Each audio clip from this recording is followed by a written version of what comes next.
Pet Life Radio. This is Pet Life Radio. Let's talk pets. The views conveyed by the guest on this program do not necessarily represent the views of the host or owners of the Doggy Diva Show and do not necessarily constitute endorsement of products. Medical information shared by the guests on this program are those of the guests and are for informational purposes only. They should not replace the medical advice of your veterinarian. Hi, this is Susan Marie from the Doggy Diva Show. This week, as we celebrate our 20-year anniversary, we are sharing what you should know about summer plant safety for your pets and helpful tips from a seasoned and special puppy mom. That's what's on our show this week. Let's get started. Come here, babies. It's time for a treat, the Doggy Diva Show. Here's national award-winning author and animal advocate, Susan Marie.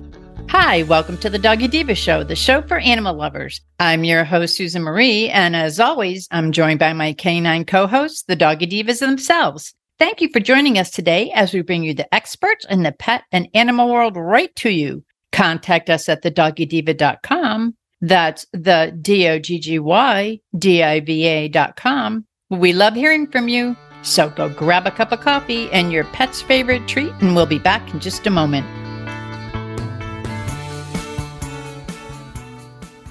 How many of you have pets? My hand's raised. Now think about how lucky you are to have such a sweet little pet in your life, and that pet is lucky to have you too. But unfortunately, there are countless pets out there that don't have a home to call their own. However, Bob's from Skechers is trying to change that. So we developed Bob's for dogs and cats to help pets in need. With every purchase of adorable Bob's footwear or fun, stylish apparel, or even the cutest Bob's pet accessories, Skechers makes a donation to Petco Love to help save shelter pets. And with your help, we've already saved the lives of over 1 million pets and raised over $7 million. So while you're getting style and comfort with features like Skechers' famous memory foam cushioning, you're also helping to save an adorable pet in need and helping another lucky owner be connected with a future best friend and companion. Because happiness is having a loving pet by your side. Find Bob's at a Skechers store, Skechers.com, select Petco locations, or wherever stylish footwear is sold. Let's Talk Pets on PetLifeRadio.com.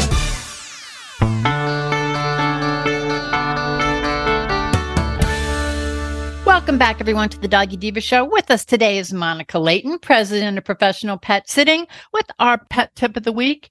Hey, Monica. Good morning. Well, summer's here. Our pets are out and about in the yard, and the fauna and the flora is really pretty. Some can be pretty dangerous for our pets. Can you tell us a little bit about summer toxins? Absolutely. So summer brings all of the fun activities and some great weather, but it also brings a couple of things that aren't so great for our pets.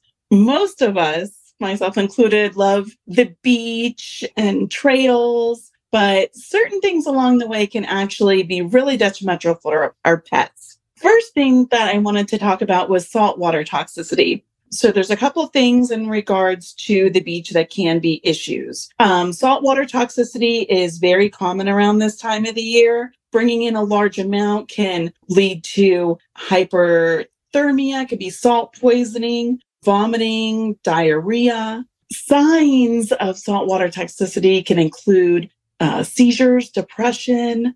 Definitely, making sure that when you're at the beach and you're doing those fun things, that your pet is not ingesting the salt water, bringing your own water with, making sure that they're not, inhaling a large amount of that. Another thing in summer months that is a big thing is mushrooms. So mushrooms grow a lot in the summer, and a lot of those can be benign, but there are, some that can definitely be issues and be poisonous for our pets.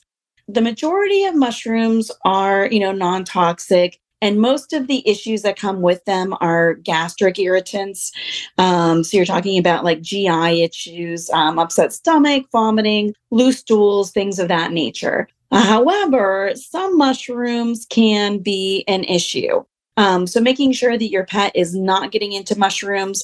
Some of the issues that can be caused by certain types of mushrooms, besides being irritants, it can lead to abdominal pain, ataxia, depression, tremors, even seizures. as well as liver and renal damage. So generally, rule of thumb, stay away from all mushrooms, making sure that your pets are really good about not picking things up, keeping an eye on where you're walking, and making sure that they're not in an area that is going to be growing a lot of mushrooms that they can easily grab off the ground.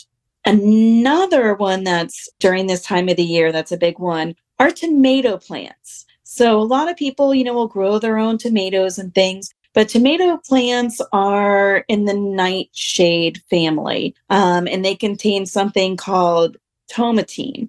It's found in concentrations.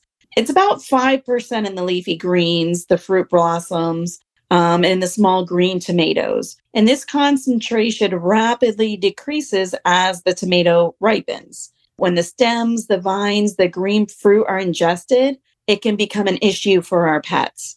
Some of the signs of issues with that can include gastrointestinal irritation and even ataxia and weakness. Being cautious if you're growing your own plants, you have your own, little garden, being cautious of the tomato plants. Rhubarb leaves can be an issue as well for our pets. They can be an issue as far as GI irritation. It can also result in oral issues in the mouth, as well as vomiting and diarrhea. During the summer months, we also get blooms, depending on where you're located, of that blue-green algae. Blue-green algae can be found in freshwater and saltwater throughout any warm region in the world. But it becomes concerning when it accumulates on the top of the surface of hot water, usually, dry weather, wind, it shifts around and it just mats on top of the water. This affected water, it looks almost pea soup-like on the top with the thick layers of, kind of the algae on there. That blue-green algae contains, they're called hepatotoxins and neurotoxins, depending on the exact species of the blue-green algae that's out there. But it can cause some serious issues in our pets. Lethargy, tremors, seizures, respiratory distress. They've even had pets, that unfortunately have passed, due to the blue-green algae toxicity. So being really careful about that. And of course, as we get closer to 4th of July, we usually talk about our fireworks, things of that nature, but making sure that, any activity that we're doing in those summer months, that we stay safe with our pets. And that also includes like our insecticides. We have a lot more of slug and snail baits during that time of the year that can be issues. Also, mole and gopher baits is a real common one that pets get into. That level definitely goes up during summer months, as well, of course, as our flea and tick product toxicities. So always making sure that you're checking your boxes, you're checking with your vet, and especially if you're putting things around for rodents and things like that, making sure that you have something that is pet safe, that your pets are staying away from. That way, when you're out and about and you're enjoying the summer activities, then you can enjoy them without the trips to the emergency veterinarian or your vet.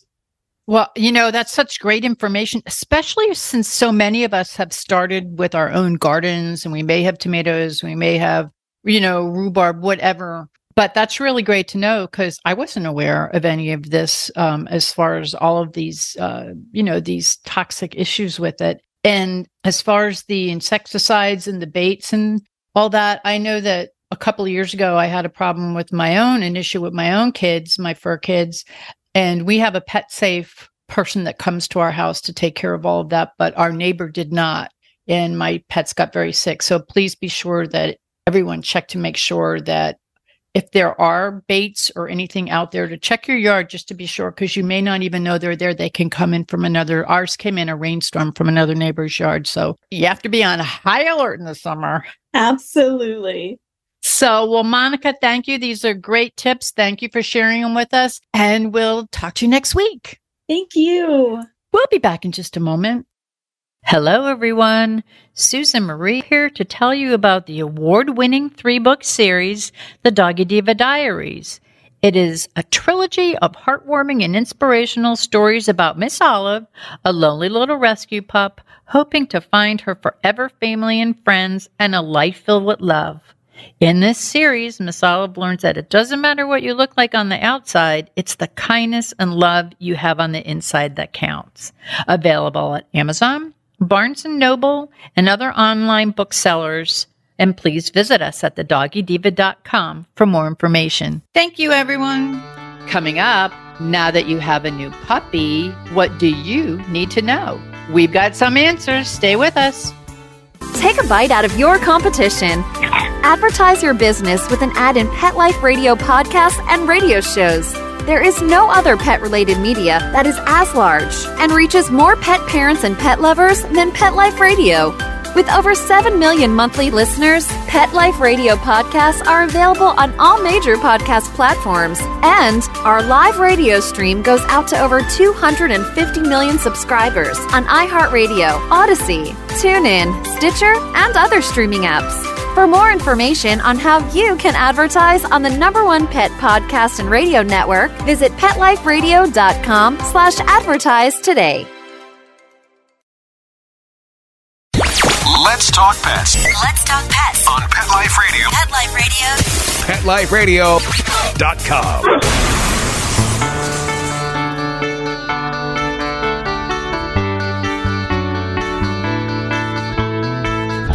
Welcome back, everyone, to the Doggy Diva Show. This is a truly special day. Not only is it our show's anniversary of 20, yeah, that's it, 20 amazing years, but we happen to have an awesome dog mom who also happens to be my sister with us. A favorite and knowledgeable guest throughout the years. And for those of you who are new listeners, our family was truly blessed to share our lives with many loving and special pets. From goldfish, hamsters, bunnies, birds, cats, dogs, horses. And as sisters and dog moms, we are so honored to share this special day with you together. So with no further ado, I would like to introduce my sister. Welcome back, Colleen Gray. Hey, Colleen, welcome. Hello. It's so wonderful to be here again. It's so good to have you here on such a special day. Thank you. It's an honor, and I have seen your beautiful show grow over the last 20 years, and it's just so exciting to be here on the anniversary. No better person I want to spend it with. Now, I thought, what a way to start this new, whatever we're going to call it, next 20 years with a very happy topic. Puppies. Puppies. Puppies. And I want to congratulate you on your new pup and my new nephew, Cisco. So you have so many years of experience with puppies. Can you tell us a little bit about your experience raising puppies? Sure. It's been such a joy raising puppies over the last 30 plus years. So Cisco is the 8th puppy I've raised. Wow. From usually they join our family around 8 or 10 weeks old, and they are with us their entire life. So we've had a lot of fun raising them, and I've kind of learned a lot along the way. You know, from the first time I raised a puppy until today, training methods have changed. They've gotten a lot better. And it's sort of a truly evolved process in the dog world. And, you know, as an owner who's been doing this, or as a dog mom who's been doing this for quite a while, it's been really wonderful to see. So it's a lot of fun. I know. I live vicariously through you. We all know the importance of proper house training and teaching the basics like sit down. But what can you share with us about some of the important, like big picture things that help puppies to grow up to be happy, well-adjusted doggies? You know, I was kind of thinking about kind of the big themes on what I've learned along the way in terms of some big ideas in raising puppies. And I would say kind of the biggest things are socialization, teaching your puppy to be happily alone, positive training foundation, and also reinforcing your puppy's trust. Those are kind of the 4 biggest things, in addition to the small things that it's important to learn along the way. But those are kind of the 4 most important things that I've learned. So the first of these themes is socialization. So in order to raise a happy, well-adjusted dog, I think the most important thing is to socialize your puppy to many situations. So if you teach them nothing else, teach your puppy that the world is a safe and happy place. And the formal name for this is socialization. And it means taking your puppy to lots of places, exposing them to different sights, sounds, surfaces, humans, and other animals, and making sure they're having a good time while doing so. And while oftentimes we get the first part of that right, meaning we take them a lot of places, sometimes the most critically important part is making sure they're having a good time. So the primary socialization window is very, very small. It's from about 3 to 4 weeks of age to about 13 to 14 weeks of age. And talk to your veterinarian before you do any kind of socialization outside of your home, because typically puppies don't finish their puppy shots until they're 16 weeks old. But because that socialization window is so short, it is important to bring them to or have people come into your home, sort of a safe socialization situation prior to that 16 weeks. So talk to your vet about ideas, safe things that you can do. But just a few thoughts on what has kind of worked for me. So taking your puppy to where you can kind of control the environment to a reasonable degree, like going to crowded street fairs or a loud party is not a great idea. But small social gatherings, controlled groups of children, well-run force-free puppy classes are excellent.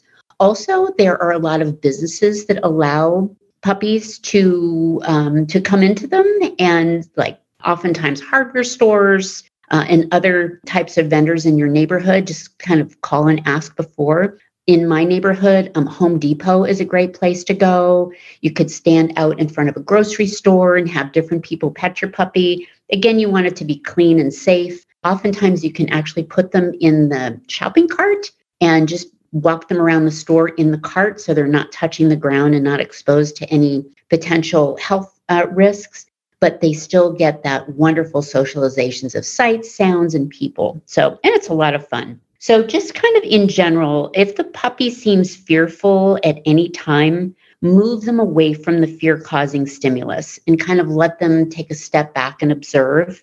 Give them some high-value treats. Kind of read them a little bit and just allow them to kind of settle down. You don't want to overwhelm them, and you want to make sure that they do have that really good association. So just kind of ease them into it, and again, make sure that it's a good experience for them. That's the goal here. Okay.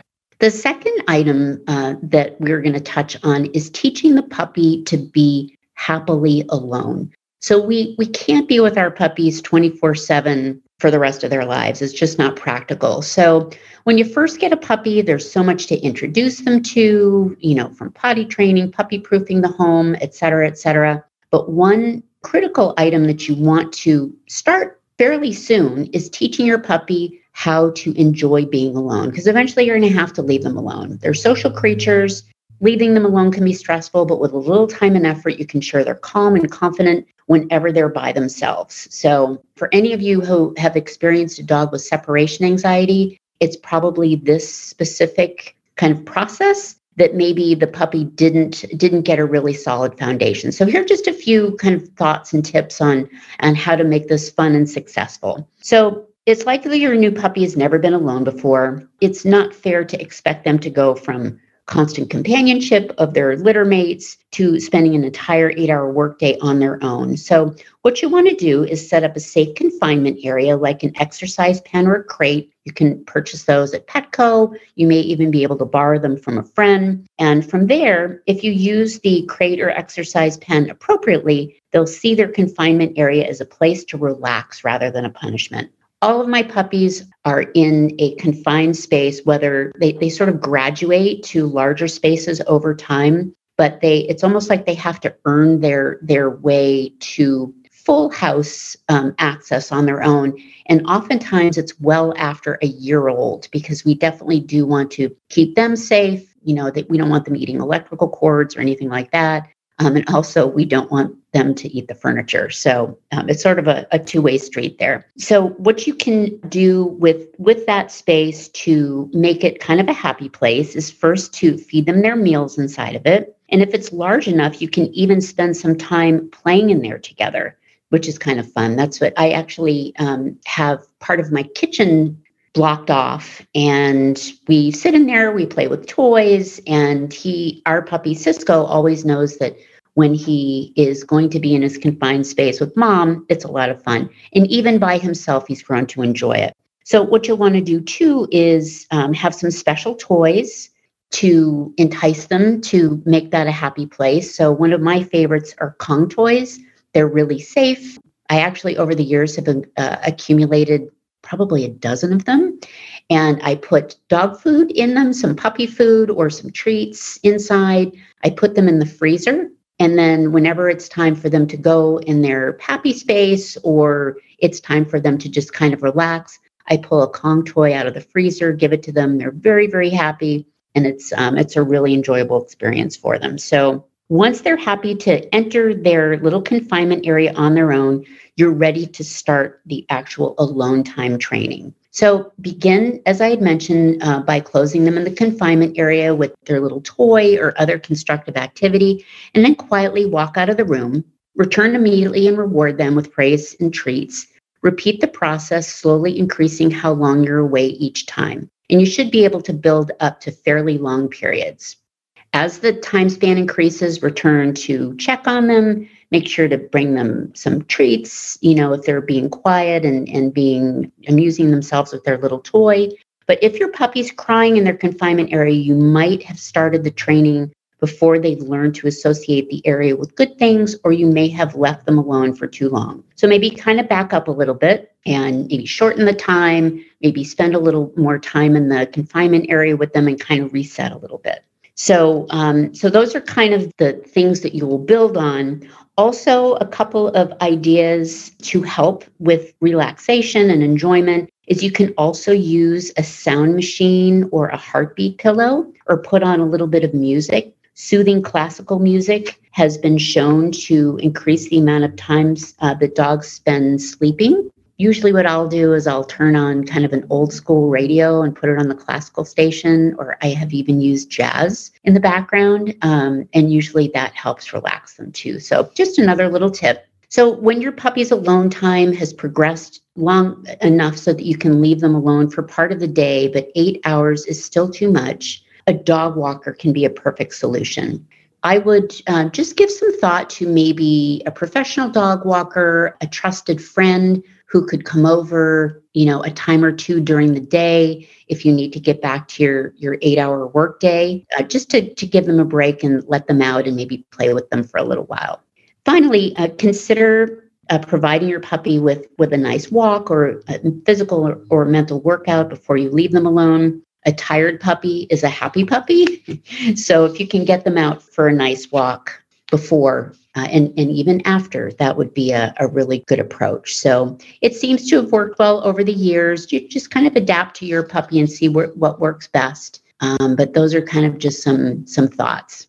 Those are great thoughts. Yeah, thank you. And I know that you've worked on those too with your pups too. So the third item we'll touch on, which is another super important item, is the Positive Training Foundation. So you want to find a well-run puppy class. You want an experienced trainer who uses gentle, effective training methods on their puppies and also the human clients, because a lot of this is about training us. We want the classes conducted in a safe and clean environment. They should have an understanding of body language and social behavior, knowing when to intervene if a puppy's being inappropriate with their playmates, and also make sure that they require presentation of health records upon registration for class. Because oftentimes these puppies are very young when they're in these kindergarten classes, and you want to make sure that everybody is safe and not exposed to disease. So probably the best thing to do is to be on the safe side. Once you have found a referral, to be on the safe side, arrange a sit-in on a class or two and watch the trainer in action. You want to make sure that they appear friendly and confident and competent. They allow for questions and answers. Each student receives individual attention. There's adequate concern for dog and human health and safety. The environment is well controlled and relatively calm. Dogs are handled gently without any physical force. The trainer doesn't require owners to do anything that conflicts with the owner's training and sort of their principles on how they want their dog handled. During playtime, the puppies are separated into appropriate play groups. And also the trainer is respectful of dog and owner individual needs and training goals. And each owner and each puppy, they're different. You know, what one owner may have in mind, maybe it's competitive obedience. Another owner just wants to have a dog with really great manners. So it's important for the trainer to respect those goals and to be aware of them. Also, just once you get to the class, once you've figured out which class is going to work for you, expect complete chaos on the first day. Puppy class is a lot of fun, but there's a lot of excitement. It is not unusual for there to be an awful lot of chaos when the puppies are getting used to each other. But a good trainer will sort of help rein that in and still have a lot of fun along the way. So that's what I wanted to touch on with the Positive Training Foundation. The fourth item, which I think is super important, is reinforcing your puppy's trust. So after the puppy socialization, truly reinforcing the puppy's trust could be the most important thing to teach your dog and affirm to them throughout their life, because you are their advocate. It's important for you to not allow anyone, no matter who they are, to do things to your puppy or your dog that go against your gut instincts and how they should be treated. So if you're committed to a force-free, fear-free, pain-free handling and training, don't ever let anybody talk you into treating your dog badly. No leash jerks, no collar shocks, no alpha rolls, ever.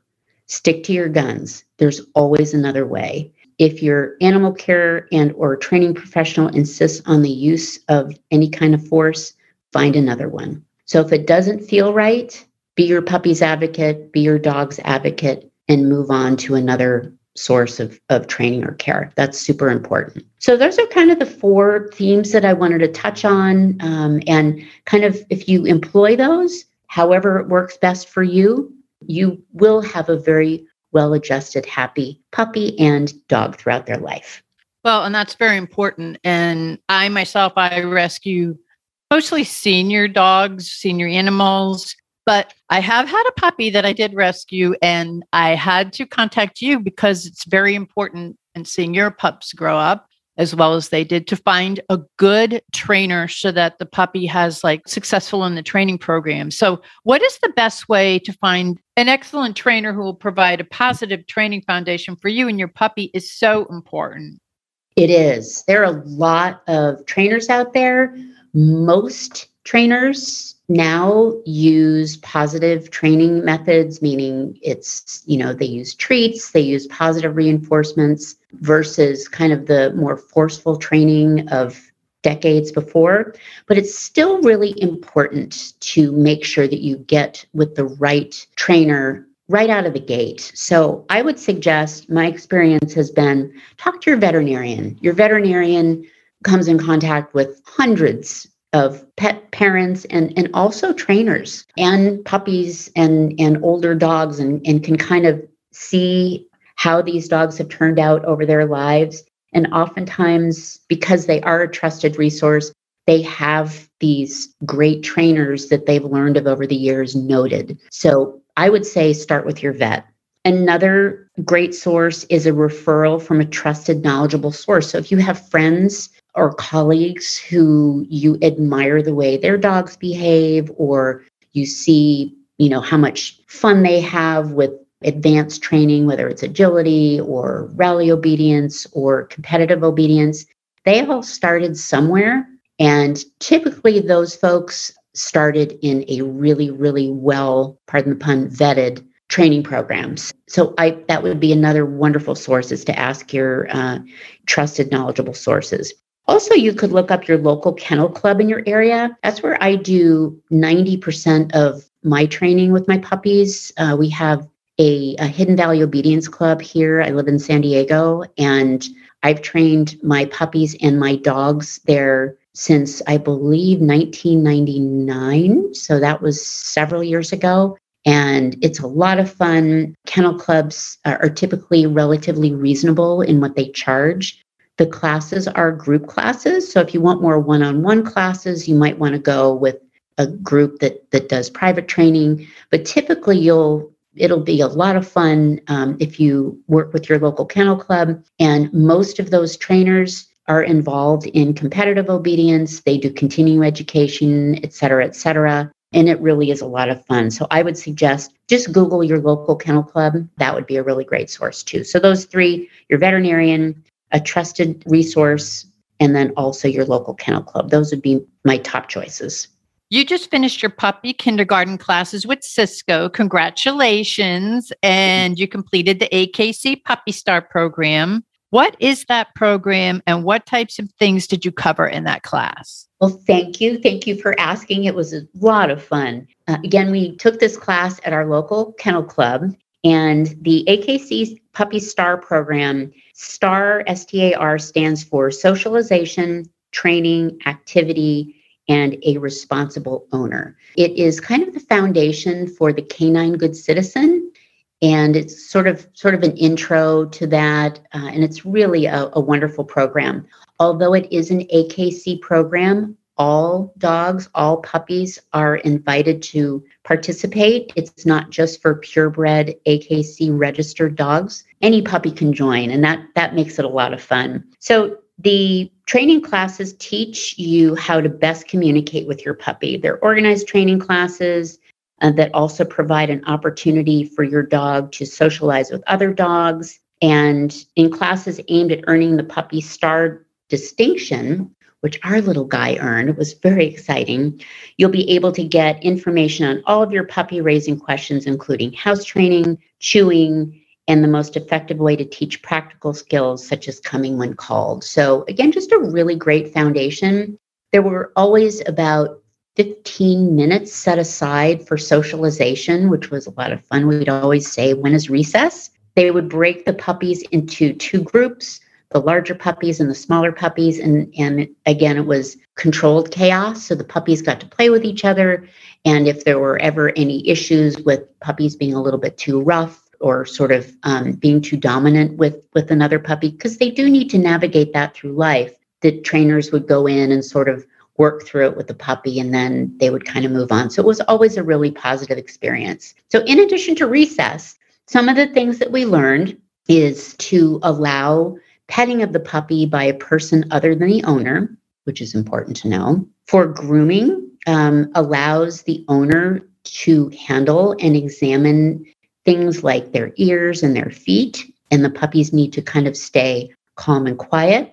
They learn to walk on a leash. It's kind of very gentle training on a leash, but basically following the owner on a lead for 15 steps. You need to be able to walk by other people, walks on a leash past other people 5 feet away. They learn to sit, down, come. They also kind of we get to see how they react to distractions. And then also to stay on a leash with another person. So you hand the puppy over to the trainer, you walk away 10 steps, and then you come back. So again, that helps alleviate separation anxiety, because sometimes you do have to hand your puppy off to a friend or somebody at a restaurant or some sort of venue where somebody needs to hold them for just a minute. And it's important that they're confident with that. And as far as the owner's behaviors, what they check on is it's that the puppy's health is maintained. So vaccination records, the puppy appears healthy. Also, the owner receives the responsible dog owner's pledge. Also, we must describe adequate daily play and exercise plans. So they would ask us, what are you doing with your puppies this week? So are you getting them out for little walks or playtime or playing ball, et cetera, et cetera. Also, you must attend 6 classes. You also have to bring bags to classes to clean up after the puppy. So we'd have to show that we had poop bags in our pocket. And then also, and this is really important, that the owner has obtained some form of ID for the puppy. So is the puppy microchipped? Do they have a tag? Do they have both? Especially now, the shelters are full, at least here in San Diego. And it is really, really important for a lot of reasons that if a puppy or a dog gets lost, the owner can be found and the dog can be returned to the owner quickly. So please make sure that when you do bring a puppy into your home, that you do make sure that there's some form of ID. And I actually have both. All my dogs are microchipped and they have tags on their collars. So definitely take a look at that. But that's kind of the wrap up on the Star Puppy program. And it was just a lot of fun. We really enjoyed it. Those are all great points. I want to share one quick story with my original Diva, Sophia the Doggy Diva. This goes back over 20 years ago. And we adopted her when she was 2. And we brought her to class. And she actually had her own star created for her because she couldn't get past the socialization. She thought it was a big party every day. So we had our own graduation for her. She was separate from the class. So all of these things are so important. This is great information. I've watched your pups go from little bitty pups to full-on adults, and they're so lovely. I love them to bits. Before we go, are there any final thoughts that you'd like to share with the listeners? Yeah, just kind of, raising a puppy involves commitment and devotion to the little one's well-being. It can be also one of the most rewarding, fun times in our lives. Puppies are a lot. They come into our lives and they're cute and fun and bouncy, but they do require that commitment and devotion. So know before you bring a puppy into your home that there will be some steps that you're going to want to follow to, again, help them become happy, well-adjusted dogs. Rely on good people surrounding you. You're not alone. So just kind of reach out to your veterinarian, knowledgeable friends, and also have a lot of fun. It has been for me and for lots of my friends and family members. Dogs are just such a wonderful, special part of our lives, and just enjoy every minute. That's so important. And I have to tell you, as your family member, we were so blessed to have that type of family where we were brought up with animals. They were family members, and it was just such a joyous thing. I know that a lot of our listeners live that way and probably were brought up that way. So Colleen, I want to thank you so much for being our guest today and for sharing such valuable and helpful information for puppy parents everywhere. And also for being with us today, celebrating with our amazing listeners who I always refer to as the Doggy Diva family. And on behalf of the Doggy Divas themselves, Franny, Coco, and Fawn, a very special and grateful thank you to you. And it has been an honor to spend 20 years sharing unconditional love with you and your beloved fur kids. And we are looking forward to spending many more years with you. See you soon. Thank you so much, Colleen. Thank you. We'll be back in just a moment. Pet Life Radio, the #1 pet radio network on the planet, joins forces with iHeartRadio to put the power of your pets in your pocket. Awesome! Download the iHeartRadio app and rock Pet Life Radio on your phone, on your tablet, on your Xbox, in your car. Pet talk, pet tunes, and fun pet times. Pet Life Radio and iHeartRadio. Positively Possum. We would like to thank our guests this week. And also, as our Doggy Divas always say, please love your pets because they love you unconditionally. And please remember to adopt, foster, spay, neuter, and microchip. And as always, please have a great Diva week, everyone. Thank you for joining us for this episode of the Doggy Diva Show. To find out more about Susan Marie and the Doggy Divas, visit them at their website, thedoggydiva.com, and on Facebook at The Doggy Diva Show. Tell your fellow pet parents about it. We look forward to having you join us again for the next episode. See you soon. Let's Talk Pets, every week on demand, only on PetLifeRadio.com.